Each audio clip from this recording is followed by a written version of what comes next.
Bienvenue dans ce nouvel épisode de La Voix d'une amoureuse. Je suis ravie de te retrouver aujourd'hui pour te parler d'un sujet assez sérieux puisqu'on va parler de crise de couple, de moments où on ne sait pas trop si on a envie de rester avec l'autre ou de se séparer, des moments où clairement on est complètement perdu et de ce qui peut se passer à ce moment-là. J'ai vécu une grosse crise de couple. D'ailleurs, elle n'est pas terminée, mais elle est en bonne voie, on va dire. En tout cas, ce que je peux te préciser, en tout cas te dire tout de suite, c'est que j'ai retenu plusieurs leçons de cette dernière crise de couple. J'en ai retenu 5 que j'ai envie de te partager. C'est sorte de leçons, conseils. Alors, comme tu le sais, je suis la première à te dire, là, je te donne des pistes, mais c'est à toi de décider celle que tu as envie de suivre ou pas. Mais je t'invite à quand même écouter cet épisode jusqu'au bout parce qu'il pourra te servir si un jour tu traverses aussi un moment un peu périlleux avec ton ou ta partenaire. Si le sujet de la crise de couple t'intéresse, sache que c'est l'un de mes premiers épisodes.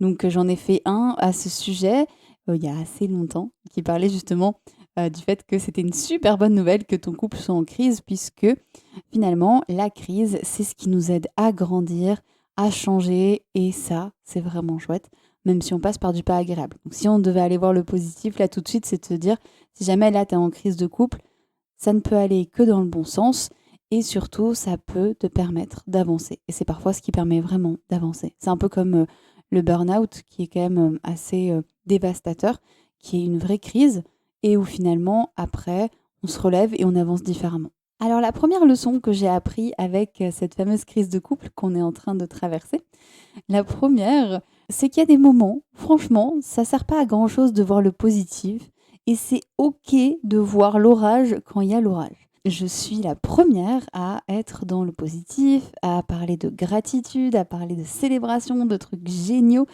Mais en fait, il y a un moment donné, des fois, quand il y a vraiment un orage face à toi, bah, tu as beau chercher le soleil, tu as beau chercher le rayon, bah, il est pas là. Et il y a des fois où vraiment, bah, tu te prends la pluie en pleine tronche et c'est super désagréable et tu finis trempé et tu râles et c'est OK. Je trouve qu'on est dans une société qui veut aller vers le mieux-être, vers le fait que tout le monde aille mieux, aille bien. Mais c'est très bien. Mais en fait, ce n'est pas possible. On ne peut pas aller bien tous les jours. On est tous et toutes cycliques, hein. Alors nous encore plus quand on a un utérus parce qu'on a le cycle menstruel qui est là. Mais même les hommes ou même les personnes avec un pénis sont cycliques. Finalement, on a tous des moments où on va aller bien et des moments où on va aller plus mal. Et c'est complètement OK. L'idée, c'est juste de se dire, bah voilà, quand je suis au fond du trou, je vais quand même essayer d'en sortir et pas de rester dedans. Mais ça va encore plus loin.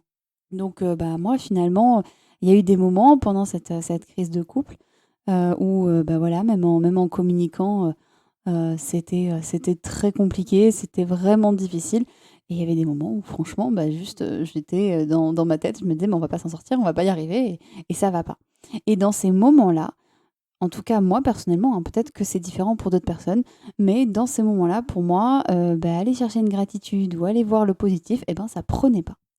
Et c'est pas grave, c'est complètement OK, hein. Il y a un moment donné, le côté, le couple, l'amour, l'eau fraîche, la vie en rose, et les paillettes, bah, ça va 5 minutes, hein, il faut aussi se connecter à la vraie vie et la vraie vie, c'est pas que ça. Donc moi, ça me fait vraiment sourire quand je vois, beaucoup de couples, voilà, qui montrent à quel point leur vie est géniale. Oui, hein, en général, hein, moi j'ai un couple absolument, super, mon mec est génial, mais il y a des moments où en fait, bah, c'est tortueux, c'est très compliqué. Et c'est aussi ça, moi, qui m'a poussée à être accompagnante. C'est parce que je sais que même quand ça va dans un couple, eh ben, il y a des moments où ça peut être très difficile et on est tous vraiment dans cette possibilité de glisser, en fait. D'être vraiment dans un moment où on se sent bien dans son couple et un moment où on se sent pas bien du tout. Et peu importe qu'on soit formé, qu'on soit pas formé, ça ne change rien. Donc voilà, première leçon, il y a des fois, bah, si on voit pas le positif, eh ben, c'est pas grave. Il reviendra plus tard, c'est pas grave. La deuxième leçon, que moi j'en ai tirée, c'est d'aller vraiment exprimer mes émotions et vraiment, je t'invite, hein, si là c'est compliqué pour toi en ce moment, mais sors tes émotions. Pas sur l'autre, pas sur ta partenaire. Si tu es en colère, ne va pas lui hurler dessus parce que crois-moi, ça sert à rien et que tu vas juste empirer les choses. Mais si ta colère a besoin de sortir, trouve n'importe quel moyen pour la faire sortir en restant en sécurité. Je sais pas, tu cries dans un oreiller, tu prends une feuille de papier que tu déchires, tu peux éventuellement frapper dans un coussin bien moelleux, attention à ton corps bien sûr. Tu peux aller faire du sport, tu peux aller courir, des fois ça fait du bien. Tu peux dessiner aussi, tu peux écrire à ta colère. Nous, on a une sexothérapeute qui nous suit actuellement et elle nous a proposé d'écrire des lettres. Et moi, elle m'a proposé d'écrire une lettre à ma colère. Bon, bah voilà, c'est une lettre que personne ne lira. Même toi, tu ne la reliras pas. Et juste, tu écris tout ce qui te vient par la tête, tu réfléchis pas. Mais tu laisses sortir cette colère. Parce que tu as le droit d'être en colère. C'est une émotion qui est très très saine, la colère. Petit rappel, la colère, c'est une émotion qui te montre qu'il y a un besoin en toi qui n'est pas respecté. Ça peut être un besoin de sécurité, ça peut être un besoin affectif, peu importe. Il y a un besoin qui n'est pas respecté en toi et il a besoin de s'exprimer et il a besoin de te prévenir, de te dire attention, là, ça va pas. Donc remercie ta colère et laisse-la sortir. Moi, j'ai été en colère contre mon partenaire, mais j'ai fait sortir la colère autrement, pas sur lui. Je me suis arrangée pour écrire, je me suis arrangée pour voilà, faire du sport. Tous les moyens sont possibles pour faire sortir cette colère et que ça ne sorte. Si ça ne sort pas, cette colère, ça va finir soit en résignation, soit ça va vraiment exploser bien longtemps après. Donc, sors cette émotion. Il n'y a pas que la colère, il peut y avoir aussi la tristesse. Bah vas-y, pleure. Ouais, je t'invite vraiment à lâcher et à aller pleurer toutes les larmes dont tu as besoin de sortir. C'est ça fait vraiment du bien de pleurer, ça peut vraiment être bénéfique. Peut-être que ça te parlera pas et c'est ok, mais si tu as besoin, mais pleure, que ce soit après une discussion, que ce soit pendant une série que tu regardes parce qu'il y a une scène qui t'émeut. Tu peux profiter de ça aussi, hein. Si jamais l'émotion elle sort pas sur le moment, des fois elle sort après. Quand tu regardes un film qui a une scène triste, par exemple, bah là d'un coup on peut se mettre à pleurer et en fait on pleure pour toutes les choses pour lesquelles on n'a pas pleuré. Et pleurer, ça fatigue. Donc des fois, ça peut aussi t'inviter au repos et à aller dormir. Et dormir, quand on est en crise de couple, dormir, se reposer, ça fait du bien. J'en viens du coup à la troisième leçon que j'ai appris avec cette crise, c'est de prendre encore plus de temps pour toi. Je le dis tout le temps, c'est mon petit slogan, prendre soin de toi pour aimer l'autre encore plus fort, mais je dis pas ça pour rien, je dis pas ça pour faire comme une bonne pub, c'est parce que c'est la vérité. Prends du temps pour être seul et faire le point face à tout ce que tu traverses. Bien sûr, tu le fais dans la mesure du possible pour toi. Si tu as la possibilité de partir de chez toi et d'aller chez des copines, vas-y, fais-toi plaisir ou chez des copains. Si tu as la possibilité de partir quelques jours, peu importe où, fais-toi plaisir. Pourquoi pas un week-end, pourquoi pas. Voilà, moi je suis partie quelques jours à Toulouse parce que j'ai ma famille qui est là-bas, donc bon, bah, j'ai pu mettre 3 heures de distance entre nous et ça nous a fait du bien. On a fait une petite pause. Donc, si tu peux prendre ce temps-là, tu peux, voilà. Mais si tu ne peux pas, tu peux aussi juste prendre 20 minutes pour te balader toute seule, par exemple, ou 20 minutes pour ouais, sortir, aller à la bibliothèque, aller au cinéma, bref, ce que tu veux, mais prendre ce temps-là. Quand tu rentres du boulot, au lieu de rentrer direct, tiens, tu prends 20 minutes et tu fais un petit détour. Tu peux aussi prendre du temps pour toi, chez toi. Vous n'êtes pas obligé de dormir ensemble, par exemple, hein. Ça aussi, bon, c'est un débat, hein, mais dormir avec son ou sa partenaire, bah, il y a des fois, ça fait du bien et il y a des fois, c'est compliqué. Et c'est OK aussi de prendre du temps pour soi comme ça. Donc, si tu as besoin de dormir toute seule quelques nuits, explique-le à ton ou ta partenaire et prends ces nuits-là. Et tu verras, hein, les retrouvailles n'en seront que mieux après. Donc ça peut te faire du bien rien que de passer une nuit seule, à cogiter seule ou à dormir seule. J'essaie de dormir, hein, mais bon, on sait tous que les insomnies sont beaucoup plus fortes à ce moment-là. Mais en tout cas, voilà, prends ce temps-là pour toi. Ça peut être de dormir toute seule, ça peut être de sortir toute seule, de faire des activités seule, voilà, de regarder une série seule, peut-être de manger seule. En tout cas, trouve-toi vraiment un moment où tu es seule avec toi-même et où aussi tu fais des choses qui n'ont pas de rapport avec ton couple. Hein, parce que je parlais du fait qu'on ressasse et qu'on pense beaucoup à la situation. Prends un moment où tu vas penser à totalement autre chose, en lisant un bouquin, en regardant un film, en étant au téléphone avec ta famille ou tes amis, bref, mais prends ce temps-là pour toi. Ça, c'était la troisième leçon. La quatrième, c'est une invitation à te dire de faire attention et à te protéger.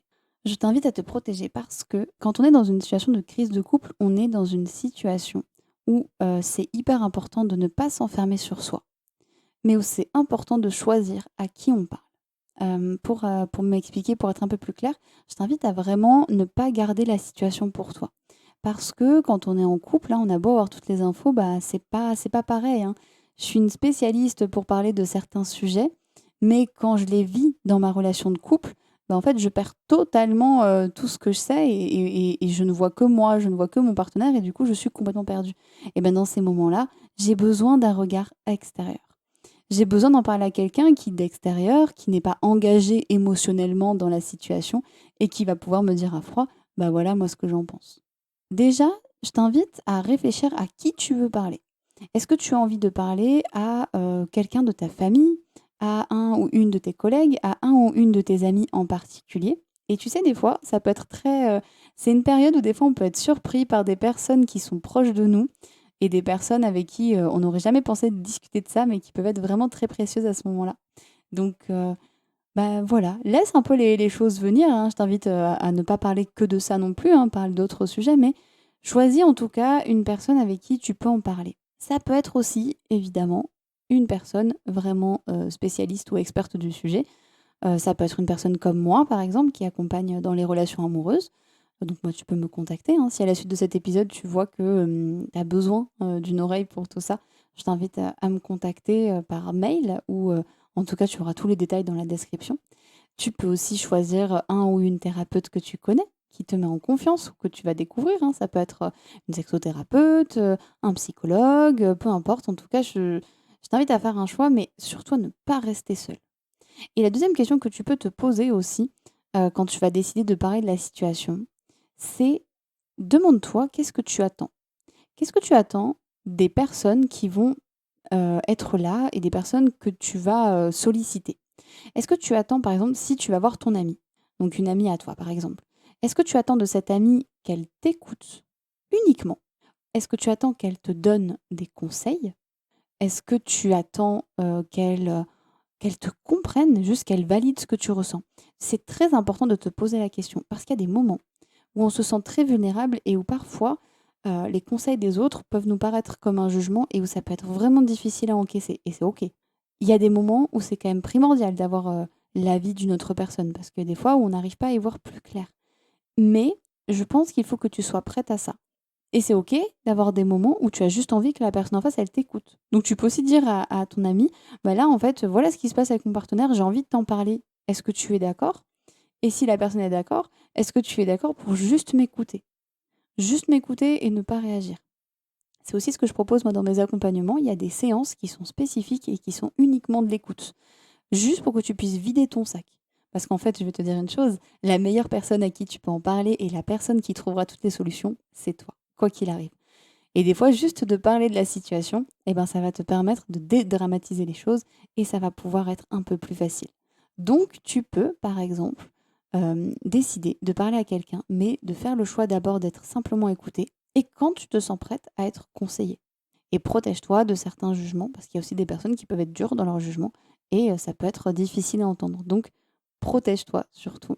Mais n'oublie jamais que souvent, voilà, nos amis, on a la chance, quand on en parle à des amis de confiance, moi c'est ce que j'ai fait, j'en ai parlé avec des amis de confiance qui étaient extérieurs à la situation et qui ont pu me donner en fait, me dire des choses que je savais, mais quand elles me l'ont dit, ça m'a paru plus évident parce que finalement, je me suis rendu compte qu'elles avaient raison. C'était un retour vraiment extérieur d'une personne qui était plus ou moins neutre, mais qui en tout cas pouvait me laisser son retour. Moi, ça a été très précieux pour moi. Donc, je t'invite à réfléchir à tout ça. Dernière leçon que ces crises de couple, en tout cas cette grosse crise de couple m'a appris. Peut-être, en tout cas c'est une leçon que, je sais même pas comment la nommer, mais je t'invite à tenter quelque chose pour te rapprocher, quand tu es prête, de ta partenaire. Parce que si tu restes dans un mood où vous ne vous parlez pas, ou alors dans un mood où vous ressassez tout le temps le même sujet, ça va être vraiment problématique. Je prends un exemple. Tu viens de te, couper avec, un couteau et tu t'es fait vraiment, une entaille, très, très profonde. On va te conseiller très souvent donc de bien la soigner, de prendre soin, ça va faire mal, ça va pas être agréable, le désinfectant, l'alcool, machin, terrible et après de la laisser tranquille. On va te dire: «Bah, ça va cicatriser, ça va prendre du temps, va doucement avec ta main, évite peut-être, de la passer sous l'eau chaude un petit moment, ne touche pas à la plaie et laisse le temps pour que ça cicatrise et prends soin de ta main». Et ben, là, c'est exactement la même chose. Si tu évoques un sujet compliqué avec ton partenaire, vous pouvez l'évoquer, hein, une bonne fois, que ce soit tout seul, que ce soit avec, un ou une thérapeute. Vous pouvez évoquer ce sujet, donc ça va faire mal, ça va être difficile, peut-être que là, les émotions vont sortir, hein, ce que je te disais. Ton côté négatif, là, il va sortir, hein. C'est comme quand on a mal, hein. Quand on a mal, on a mal, hein. Il y a un moment donné, il y a des fois où, bah, c'est là, c'est comme ça. Ensuite, Ben, l'idée, c'est de laisser reposer. Tout est sorti, tout a été posé. OK, ben maintenant je prends du temps pour moi, je repose un peu la blessure que ça a réveillée chez moi, hein, parce qu'une crise de couple et une dispute, ça réveille des blessures. Donc je fais une pause, je, je réfléchis un peu à tout ce qui se passe et surtout je laisse tranquille. Puis après, bah, je peux la montrer à quelqu'un pour qu'elle me dise, cette personne, ce qu'elle pense de cette blessure. Si c'est encore critique, s'il faut retourner dedans ou s'il faut la cicatriser. Et puis peut-être que tout doucement, je peux commencer à bouger ma main. Peut-être que tout doucement, je peux commencer à poser mon doigt dessus. Peut-être que je peux reprendre soin de cette partie de moi, moi-même. J'ai fait une grosse métaphore, donc je ne sais pas si tu m'as suivi jusqu'au bout, mais c'est vraiment ça qui se passe dans ton couple. Si vous évoquez un sujet difficile, laisse-toi du temps et surtout laissez-vous du temps. Ne remets pas le couteau dans la plaie et tentez des choses pour vous rapprocher. Je vais te raconter mon histoire, ce sera peut-être une autre illustration. Nous, on est arrivé à un point où on parlait de ce sujet, pas tout le temps, mais on en parlait quand même assez récemment, du sujet qui était notre sujet de discorde à ce moment-là. Et bah, en fait, un jour, je pense que ça a été l'évocation de trop, ça a été la fois de trop, et moi, j'ai vraiment craqué, ma colère a explosé, et en fait, je n'ai plus parlé à mon partenaire pendant 2 jours. On a mangé, mais alors chacun de son côté, on s'est plus du tout parlé. Ça a été vraiment, ouais, la froideur totale, vraiment. Et où je me suis dit, c'est bon, on arrête tout, je m'en vais. Et puis, bah, je me suis laissé du temps. J'ai passé du temps toute seule, j'ai regardé une série, j'ai fait ma vie, j'ai dormi toute seule. Et je sais pas, le lendemain, il y a eu un petit truc où je me suis dit quand même, j'ai pas envie que ça finisse comme ça. J'ai envie, qu'on essaie de reconsolider tout ça. Et donc ce qui s'est passé, c'est qu'ensuite, on a discuté tout doucement. On s'est juste, demandé si on était OK pour faire une trêve. On était OK tous les 2. Et bah, voilà, on a repris tout doucement, on a discuté, on a passé du temps ensemble, on a même fait, je parlais des gratitudes tout à l'heure, hein, bah, voilà, là, on a pris un temps pour, chacun se remercier d'une chose que l'un avait fait pour l'autre. On a pris du temps pour, se balader, pour rigoler ensemble, vraiment pour savourer et être l'un avec l'autre. Et on a réévoqué le sujet qui, était très épineux pour nous, on l'a réévoqué quelques jours après. Et ça s'est très bien passé. Ça a été difficile, moi ça a réveillé de la tristesse en moi, mais ça s'est très bien passé parce qu'on a pu en parler de manière sereine, en sachant qu'on s'aimait très fort et qu'on allait pouvoir, quoi qu'il arrive, trouver une solution et en se disant: «On prend soin du couple». J'ai fait un gros détour là, encore une fois, mais tu vois, c'est pour te montrer que parfois, bah, il faut lâcher, mais qu'il faut pas casser tout le lien. Il faut se protéger, il faut prendre du temps pour toi, mais ne casse pas tout le lien. Ça peut être juste de vous tenir la main 2 secondes, de vous faire juste un bisou avant de dormir, de vous dire bonne nuit ou de vous dire bonjour. Peu importe, mais trouve un petit truc qui fait que tu ne coupes pas complètement le lien. Et bien sûr, il faut que ton ta partenaire joue le jeu avec ça. Voilà tout ce que j'avais envie de te partager sur, la crise et sur ces leçons qu'elles m'ont appris. J'espère que ça a pu te faire du bien. Je pourrais parler de ce sujet encore, 3 heures. Donc si tu as envie que je refasse un épisode sur le sujet, n'hésite pas à me laisser un commentaire, soit sur, YouTube si tu l'écoutes, là-bas, ou alors à me laisser un petit mail à celine.filoyoni@gmail.com. Je t'invite, peut-être à te dire aussi que tu n'es pas seule, que tu traverses une crise et qu'il y a plein d'autres personnes qui la traversent avec toi et que c'est complètement normal en fait et que c'est ça aussi qui fait grandir ton couple. Donc tu le vois pas tout de suite, pour l'instant c'est peut-être tout noir et très compliqué, mais en général c'est plutôt une bonne chose des crises de couple, même si c'est difficile. Si tu as besoin d'aide, n'hésite pas à venir vers moi, à m'envoyer un message. Je suis très réactive sur Messenger ou par mail. Voilà, n'hésite pas à partager cet épisode à toutes les personnes qui pourraient être concernées par le sujet. Voilà, peut-être que tu as une amie en ce moment qui traverse une crise de couple, donc n'hésite pas à le lui partager. Et puis surtout, n'hésite pas à mettre des étoiles à ce podcast, s'il te plaît, à t'abonner si tu as envie d'en découvrir encore plus sur le sujet des relations amoureuses. Et surtout, je t'invite à également donc laisser des étoiles, des avis, parce que moi, ça m'apporte du soutien et ça permet aussi au podcast de se faire connaître encore plus. Donc, tu pourrais m'aider énormément à faire ça et c'est gratuit. Donc, c'est cool. Je te remercie beaucoup et je te dis à bientôt et prends soin de toi pour aimer l'autre encore plus fort.